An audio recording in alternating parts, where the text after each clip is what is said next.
مفتی صدیق صاحب کا جنازہ تھا سولجر بازار میں. ایک عالم نے جنازہ پڑھنے سے پہلے عصر یا ظہر کی نماز تھی، اس کے بعد جنازہ ہونا تھا، وہ نماز پڑھائی. جب وہ سلام پھیر کے مقتدیوں کی طرف رخ کر کے بیٹھا تو پہلی صف میں کوئی بزرگ، کوئی بوڑھا بیٹھا تھا. اس نے کہا کہ حضرت کل میری آنکھ کا آپریشن ہے، آپ میرے لیے دعا فرما دیجئے، اللہ خیریت سے میرا آپریشن جو ہے یہ کامیاب کر دے. تو مولوی صاحب چپ کر کے اپنا تسبیح پڑھتے رہے ہاتھوں پہ. وہ یہ سمجھا کہ شاید میری آواز امام صاحب تک نہیں گئی، اس نے تھوڑا زور سے کہا.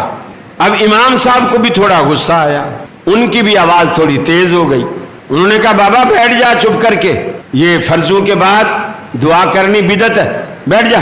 وہ بیٹھا نہیں. پھر بوڑھا تھا، لاٹھی کے سہارے کانپتے کانپتے اٹھا، صفیں چیرتا ہوا باہر نکلا اور یہ جملہ کہتے ہوئے گیا کہ توبہ استغفر اللہ، اب تک میں یہ سمجھتا تھا کہ یہ وہابی لوگ غیر اللہ سے نہیں مانگتے، مجھے تو آج پتا چلا ہے یہ تو اللہ سے بھی نہیں مانگتے. کتنا غلط میسج آپ نے دیا.